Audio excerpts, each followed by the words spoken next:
Kadipoma with friends. Kadipoma with friends. அனைவருக்கும் வணக்கம். நான் உங்க Bharathi. Welcome to Kathaippoma with friends. நம்ம நிறைய பேர் ஹாலிடேஸில் ரிலாக்ஸிங்காக வேற கண்ட்ரிக்கு ஷார்ட் ட்ரிப் போவோம். அப்போது நம்ம பார்க்குற வித்தியாசமான மனிதர்கள், இடங்கள், உணவுகள் மனசுக்கு நிறைவு கொடுக்கும். அப்படி நம்ம கெஸ்ட் பல கண்ட்ரியில் லாங் டைம் இருந்து நிறைய எக்ஸ்ப்ளோர் பண்ணியிருக்காங்க. அப்படி அவங்க போன ஒவ்வொரு கண்ட்ரியை பற்றியும் என்ன சொல்கிறாங்கன்னு கேட்போம்.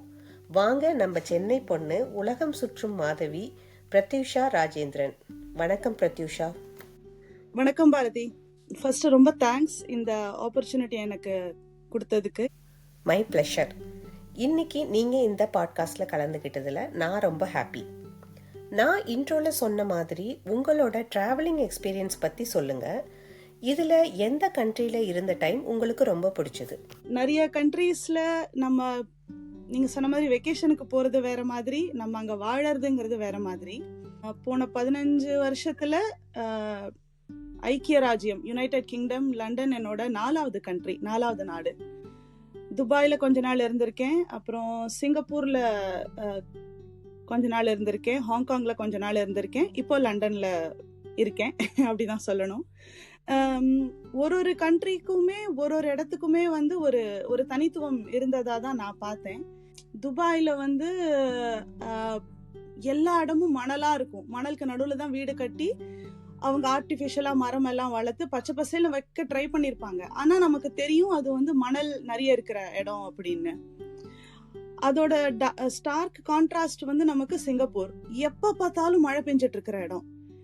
எப்போ வேணா மழை பெய்யும். நீங்க வெளியில போகும்போது கொடை இல்லாம போகவே முடியாது. அங்க இன்ஃபேக்ட் ஒரு ஃபன்னியா எங்க ரிலேட்டிவ்ஸ் வந்தா சொல்லுவாங்க, இந்த ஊர் தான் கொடை வள்ளலாச்சு அப்படிம்பாங்க. ஏன்னா அங்க என்ன ஒரு பப்ளிக் ஃபங்க்ஷன் அப்படின்னாலும் வந்து ரிட்டர்ன் கிஃப்டா கொடை கொடுப்பாங்க அந்த ஊர்ல, சிங்கப்பூர்ல இருந்தா கொஞ்சம் நம்ம தமிழ்நாட்டிலேயே இருக்கிற மாதிரி இருக்கும். ஏன்னா அனௌன்ஸ்மெண்ட்ஸ் எல்லாம் தமிழ்ல இருக்கும், சைன் போர்ட்ஸ் எல்லாம் தமிழ்ல இருக்கும். அங்க சிங்கப்பூர்ல 4 official language, Malay, Tamil, Mandarin and English. So 4 மொழியிலையும் அனௌன்ஸ்மெண்ட்ஸ் இருக்கும், 4 மொழியிலையும் போர்ட்ஸ் எல்லாம் இருக்கும். ஸோ வெயிலும் நம்ம ஊர் மாதிரியே இருக்கும். அதனால அது வேற மாதிரி இருந்துச்சு. Singapore was another good experience. அதுக்கப்புறம் ஹாங்காங் வந்து நிறைய சைனா மாதிரி இருக்கும். ஆனா சைனா மாதிரி இருக்கக்கூடாதுன்னு அந்த ஊரே நினைக்குதோ அப்படின்னு தோணும். அந்த கான்ஃபிளிக்டுக்கு நடுவில் அங்க அந்த போராட்டம் எல்லாம் நடந்துட்டு இருந்த டைம்ல இருந்தோம் நாங்க. ஸோ திடீர்னு பார்த்தா ஏர்போர்ட்ல போராட்டம் பண்றவங்க எல்லாம் வந்துட்டாங்க அப்படின்லாம் வரும். But then Hong Kong had its own charm. அங்க வந்து ஹவுசஸ் எல்லாமே வந்து மோஸ்ட்லி எல்லாமே இந்த அபார்ட்மெண்ட்ஸ் தான். இண்டிவிஜுவல் ஹவுசஸ்ல மக்கள் இருக்கிறது நான் அங்க பார்த்த வரைக்குமே ரொம்ப கம்மி. அதாவது ரொம்ப வருஷமா இருக்கிறவங்க, எக்ஸ்ட்ரீம்லி ரிச்சா இருக்கிறவங்க தான் தனி ஹவுசஸா இருப்பாங்க. ஹவுசஸ்லாம் ரொம்ப டாலா இருக்கும், 60 floors 70 floors. நாங்களே இன்ஃபேக்ட் 70th floorல இருந்திருக்கோம். ஸோ அங்கேருந்து பார்த்தா கீழே வந்த காரு மக்கள்லாம் வந்து நம்ம அந்த கொலுல ஷோகேஸ்ல வைக்கிற மாதிரி சின்ன சின்ன காசு மாதிரி தெரியும் அந்த ஹைட்ல இருந்து பார்த்தாக்க. So that was another different experience. Extremely crowded. என்ன இடம்னாலும் crowded-ஆ இருக்கும். டிபிக்கல் ஏஷியாங்கிறது நமக்கு தெரியும். 3 years பேக் ஹாங்காங்ல வைண்ட் அப் பண்ணிட்டு லண்டன் வந்த போது this was another stark contrast எங்களுக்கு. இங்க வெதர் எக்ஸ்ட்ரீம், பயங்கர குளிரா இருக்கு. வின்டர், ஃபர்ஸ்ட் வின்டர்லாம் it was very difficult. Of course snow was exciting. But அந்த ஸ்னோவோட எக்ஸைட்மெண்ட் வந்து ஸ்னோ பெய்யும் போது தான். அதுக்கப்புறம் when reality hits இது ஒரு மாதிரி இருக்கு. This is also good, nice place. ஹாங்காங்ல one thing that I missed was நம்ம கோவில். Very rare. மொத்த ஹாங்காங்லயும் ஒரே ஒரு கோவில் தான் இருக்கும். ஒரு இந்தியன்ஸ் எல்லாம் சேர்ந்து நடத்துற மாதிரி ஒரு கோவில், அது ஒரு டெம்பிள்.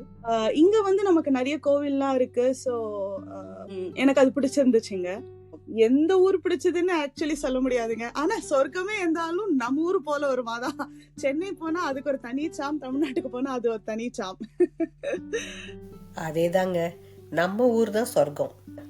அதோட உங்களுக்கு ஒவ்வொரு நாட்டிலையும் கிடைச்ச எக்ஸ்பீரியன்ஸை ரொம்ப ரசிக்கும்படியாக சொன்னீங்க. Very interesting.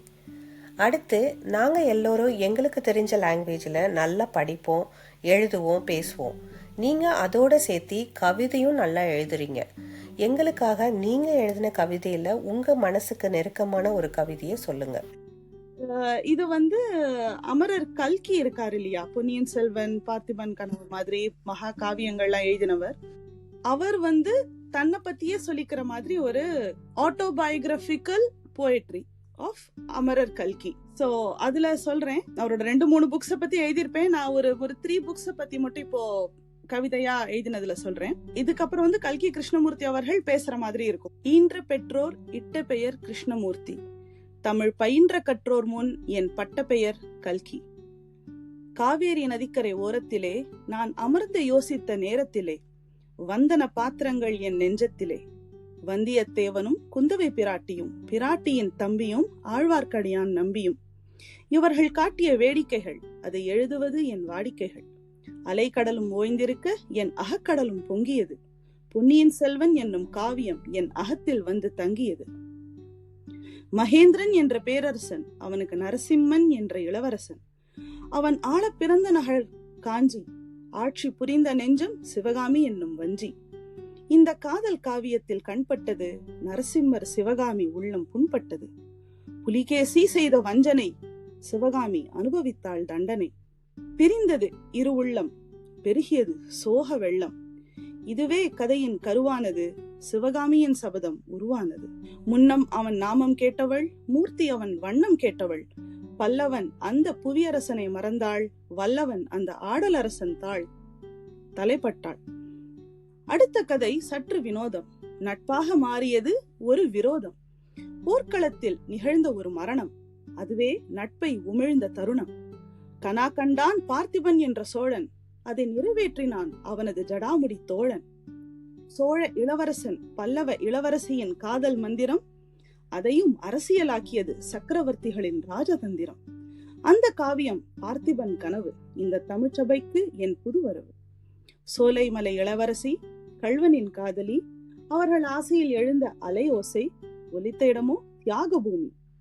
என் காலம் முடிய நான் விட்ட நூல் அமரதாரா, அந்த நூலை முடிக்க எவரேனும் இங்கு வந்தாரா? அந்த காலத்து விடுதலை போராட்டம், அதிலே சென்றது என் நாட்டம். கதைகள், கவிதைகள், கட்டுரைகள் என்பதில் என் தமிழ் ஓட்டம். தமிழுக்கு நான் ஒரு சிறு தொண்டன், அதனாலே மக்கள் மனதில் என்றுமே நான் அமரன். இதுதான் நான் அமரர் கல்கியா என்ன நினைச்சு நான் எழுதினது. எனக்குன்னு ஒரு மியூசிக் சேனல் ஒண்ணு வச்சிருக்கேன். அதுல நான் தான் லிரிசிஸ்ட். அது த டிவைன் டிலைட்ஸ் அப்படின்னு சொல்லிட்டு அந்த சேனல் பேரு. ஸோ அங்க போனீங்கன்னா என்னோட லிரிக்ஸ்ல வந்த பாட்டுகள்லாம் இருக்கும். அருமையான ஆட்டோபயோகிராபிக்கல் பொயட்ரி. அமரர் கல்கி அவர்களோட நிறைய நாவல்களை நான் படிச்சதுனால நீங்க சொன்ன கவிதை வரிகளோட நல்லா ரிலேட் பண்ண முடிஞ்சுது. அதோட உங்க டிவைன் டிலைட் சேனல்ல இருக்கிற மற்ற கிரியேஷன்ஸையும் பார்க்குறோம். இது ரிலேட்டடா இன்னொரு கேள்வி. நம்மளோட அடுத்த ஜென்ரேஷன், அதாவது நம்ம கிட்ஸ், தமிழ் லாங்குவேஜை ஏன் தெரிஞ்சுக்கணும்னு நினைக்கிறீங்க? அதுக்காக உங்க சைட்ல இருந்து நீங்க எப்படியெல்லாம் கான்ட்ரிபியூஷன் செய்துட்டு வரீங்க? தேங்க்யூ பாரதி. இது ஆக்சுவலி ரொம்ப இம்பார்ட்டண்ட்டான கொஸ்டின்னு நான் நினைக்கிறேன். எஸ்பெஷலி அப்ராட்ல வாழற இந்தியன்ஸுக்கு இது ரொம்ப ரெலவெண்டான இம்பார்ட்டண்ட்டான ஒரு விஷயமா நான் ரியலைஸ் பண்ணினேன். Of all my years in all the different countries, எந்த நாட்டுக்கு போனாலும் ஆங்கிலம் தேவை, ஒத்துக்கிறேன். பட் தென் ஆங்கிலமே கூட ஹாங்காங் மாதிரி நாட்டுல உங்களால அதை யூஸ் பண்ண முடியாது. ஸோ எந்த நாட்டில் போய் நீ எந்த மொழி படித்தாலும் நீ லோக்கல் மொழியை நீ படிச்சே ஆகணும். ஏன்னா ஹாங்காங்கில் என் பையன் அங்கே ஸ்கூலில் மேண்ட்ரன் தான் படித்தான், புத்தாங்குவான்னு சொல்லுவாங்க. ஸோ புத்தாங்குவா தான் படித்தான் அவன் ஸ்கூலில். பட் எந்த நாட்டில் எங்கே இருந்தாலும் நம்ம தாய் மொழியை படிச்சே ஆகணும். அது எனக்கு ஒரு பேசிக் ரெக்குவயர்மெண்ட்டாக எனக்கு தோணுது. எனக்கு ஒன் மோர் விஷயம் ஏன்னா அப்போதான் நம்மளால நம்ம ரூட்ஸோட கனெக்டடாக இருக்க முடியும்.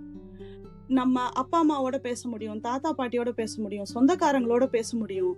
அதாவது என்று பிறந்தவள் என்று என்றுணராத இயல்பினலாம் எங்கள் தாய்னு பாரதியார் சொன்ன மாதிரி அவ்வளோ பழமையான மொழி. ஆனா இன்னைக்கும் அவ்வளோ புதுமையா இருக்கு அந்த மொழி. அப்போ அந்த மொழிய தாய்மொழியா வச்சிருக்கிற நம்ம we are the ambassadors, brand ambassadors of Tamil. அப்ப நம்ம தமிழ் படிச்சிருக்கணும், தெரிஞ்சிருக்கணும். அதே மாதிரி எனக்கு இந்த நம்ம தமிழ்ல இருக்கிற அந்த அந்த ரிச்னஸ் இருக்கு பாத்தீங்களா, நம்மளோட அந்த இதோ இப்போ அமரர் கல்கியை பத்தி இப்ப நான் சொன்னத வேற ஒருத்தவங்க சொன்னா அத என் பசங்க புரிஞ்சுக்கணும், ரசிக்கணும். அதை எப்ப அவங்க புரிஞ்சுப்பாங்க, ரசிப்பாங்க? அவங்க அதை படிச்சா. அவங்க எப்ப படிப்பாங்க? அவங்களுக்கு அந்த மொழி தெரியணும் முதல்ல. சோ அதனாலயே நான் என் பசங்க 2 பேருக்கும் தமிழ் ரொம்ப விடாம சொல்லி கொடுத்தேன் பாரதி. ஹாங்காங்ல இருந்த போது ஒரே ஒரு தமிழ் கிளாஸ் இருக்கும், and that will be happening somewhere across Hong. அந்த சாட்டர்டே சண்டேல சாட்டர்டே ஃபுல் டே தமிழ் கிளாஸ் 2 hours தான் நடக்கும். பட் அந்த கம்யூட்டிங் அப் அண்ட் டவுன் ஒரு 2.5 hours ஆயிடும். அப் 1 hour, டவுன் 1 hour ஆயிடும். But still I made sure that என் பையன் அந்த தமிழ் கிளாஸ்க்கு போகணும், அவன் தமிழ் படிக்கணும். அண்ட் எனக்கு இருந்த ஆர்வத்தில் நானும் அங்கே I was also teaching Tamil there. So என் பையன் போன ஒரு 5 yearsல ஒரு 4 years I was a teacher. 1 year மட்டும் because of maternity I couldn't அப்போ ஐ வாஸ் செகண்ட் ஒன், சின்ன குழந்தைன்றதுனால ஐ குடன்ட் கோ. பட் 4 yearsக்கு I was a volunteer Tamil teacher there, அங்க இருந்த தமிழ் ஸ்கூல்ல. So it used to give me a lot of happiness and pleasure in when I teach Tamil. So அதுவும் இந்த தமிழ தாய்மொழியா கொண்டு பிறந்ததுல அதுவே ரொம்ப பெரிய புண்ணியம். அப்ப அந்த புண்ணியத்தை நம்ம வேஸ்ட் பண்ணக்கூடாதுல்ல. அதனால தமிழ் பேசியே ஆகணும், கத்துக்கிட்டே ஆகணும். அவ்வளவுதான். அவங்க யூஸ் பண்றாங்க, யூஸ் பண்ணல, ஃபியூச்சர்ல தேவைப்படுது, அது that is secondary. But to know your mother tongue is a basic requirement. அப்படின்றதுனால நான் பசங்களுக்கு தமிழ் சொல்லி கொடுத்துட்டு இருக்கேன். இப்போ என் பையன் இங்கேயும் so that was one of the things I was happy about when we came to London. At least Tamil சொல்லி கொடுக்கறதுல there won't be any interruptions அப்படின்னு. ஸோ என் பையன் அவனை GCSE தமிழ் எழுத வைக்கணும்னு நினைச்சிட்டு இருக்கேன் நான். Because he has learned Tamil for around 10 years now. So வளர் தமிழ் 10 வரைக்கும் இங்கே லோக்கல் ஸ்கூல்ஸ்ல போய் படிச்சிருக்கான். ஸோ வர மே மந்த்ல GCSE தமிழ் அவன் எடுக்கணும்னு நான் நினைச்சிட்டு இருக்கேன். Hopefully, fingers crossed. என் பொண்ணையும் தமிழ் கிளாஸ்ல போட்டிருக்கேன். ஸோ அவளும் இப்போ year 2 in தமிழ். ரொம்ப நல்ல விஷயம். நம்ம ரூட்ஸோட கனெக்டடாக இருக்க நம்ம தாய்மொழியை நாம் படித்தே ஆகணும் அப்படின்னு ஆணித்தரமாக பதிவு செய்திருக்கீங்க. அதோட இந்த நாட்டில் தமிழ் A-level பண்ணுற ஸ்டூடெண்ட்ஸுக்கு யூனிவர்சிட்டி போகும்போது மற்ற லாங்குவேஜ் கிடைக்கிற அதே வெயிட்டேஜ் கிடைக்கும் அப்படிங்கிறது அடிஷ்னல் அட்வான்டேஜ். அடுத்து உங்களுக்கு டான்ஸ், சிங்கிங், ஆர்ட்டில் மெயினாக கோலம் போடுறது, இந்த மாதிரி நிறைய ஃபீல்டில் நல்ல நாலேஜ் இருக்குது. இதில் நீங்கள் எதை விரும்பி செய்கிறீங்க, ஏன்? ரொம்ப விரும்பி செய்யறதுனா டான்ஸ் தாங்க. when I dance I forget myself. எனக்கு ரொம்ப பிடிச்ச ஒரு விஷயம் டான்ஸ். எனக்கு அது ஒரு ஸ்ட்ரெஸ் பஸ்டர். அது இல்லாமல் நான் இல்லை. எனக்கு சொல்லி கொடுக்க பிடிக்கும். ஸோ சின்ன பசங்களுக்கு டான்ஸ் சொல்லி கொடுக்க பிடிக்கும். டீச்சிங்கும் ஐ டூ இட் வெரி பேஷனேட்லி அப்படின்னு என்கிட்ட படித்த பசங்க சொல்லுவாங்க. ஆர்ட் நீங்கள் சொன்ன மாதிரி கொஞ்சம் டிராயிங் நல்லா பண்ணுவேன். எங்கள் வீட்டில் ரூம்ஸ் எல்லாம் நானே தான் பெயிண்ட் பண்ணேன். பசங்களோட ரூம்ஸ் எல்லாம் நானே தான் பெயிண்ட் பண்ணேன்.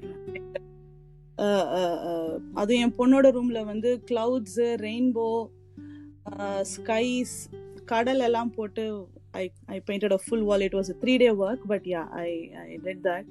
கோலம் எனக்கு ரொம்ப பிடிக்கும். அதுவும் அந்த ரெட்டழன்னு சொல்லுவாங்க தெரியுமா, அந்த லைன் கோலம், 2 lines together, அது போடுவேன். ஏன்னா எங்க பாட்டி போடுவாங்க, எங்க அம்மா போடுவாங்க, எனக்கு சொல்லி கொடுத்தாங்க. அது எனக்கு ப்ராக்டிஸ் பண்ண டைம் கிடைச்சதுனால அதை ப்ராக்டிஸ் பண்ணி இப்போ ஓரளவு டீசெண்டாக போடுவேன், நல்லா போடுவேன். அந்த டபுள் லைன், சிங்கிளா போடுவேன். எனக்கு இந்த கோலத்தை வச்சு எனக்கு ரொம்ப இன்ட்ரெஸ்டிங்கா இருக்கும். வேற எந்த நாட்டிலையும் கேட்டதில்ல. லண்டன்ல கோலம் போட்ட போது ஆல்மோஸ்ட் எவ்ரி டெலிவரி மேன் நின்று ஒரு 5 நிமிஷம் கோலத்தை பத்தி கேட்பாங்க. வாட் ஆர் தீஸ் லைன்ஸ், உங்க வீட்டு வாசல போட்டிருக்கீங்க, ஆர் யூ அன் ஆர்டிஸ்ட் அப்படின்னு ஆரம்பிப்பாங்க. நான் சொல்லுவேன், கோலம் போட தெரிஞ்ச எல்லா தமிழ் பொண்ணும் ஆர்டிஸ்ட் தான்ப்பா அப்படின்னு. ஸோ யா, டான்ஸு, கோலம், கொஞ்சம் இப்படி craft work. So these are all my hobbies. நீங்கள் ஒவ்வொரு விஷயத்தையும் எக்ஸ்பிளைன் பண்ணுற விதம் அந்த சீனை அப்படியே எங்கள் கண்ணு முன்னாடி கொண்டு வந்த மாதிரி இருந்துச்சு. கோலம் போட தெரிஞ்ச ஒவ்வொரு பொண்ணும் ஆர்டிஸ்ட் தான் சொன்னது அதில் ஹைலைட். இந்த பாட்காஸ்டின் முடிவில் உங்களை பற்றி இன்னும் நிறைய இன்ஃபர்மேஷன் தெரிஞ்சுக்கிட்டோம். இந்த பாட்காஸ்டில் கலந்துக்கிட்டதுக்கு ரொம்ப நன்றி Prathyusha. Thank you so much Bharathi for this opportunity. இந்த மாதிரி கேஷுவலாக பட் வெரி இன்ஃபர்மேட்டிவாக எனக்கு இருந்தது. நீங்கள் சொன்னதும் நீங்கள் பேசினதும் இந்த this conversation was really good. Thank you so much for having me here. Most welcome Prathyusha. இப்போ நம்ம பாட்காஸ்டோட நிறைவில் இருக்கோம். நம்ம அடுத்த வாரத்தோட கெஸ்ட்டுக்கு சோஷியல் கேதரிங் அண்ட் ஈவெண்ட் ஆர்கனைசிங்கில் இன்ட்ரெஸ்ட் அதிகம். அதோட காரில் லாங் டிரைவ் பண்ணுறது ரொம்ப பிடிக்கும். அவங்க யாருன்னு கெஸ் பண்ணிட்டு வெயிட் பண்ணுங்க. அடுத்த வாரம் அவங்களோட உங்களை சந்திக்கிறேன். நன்றி.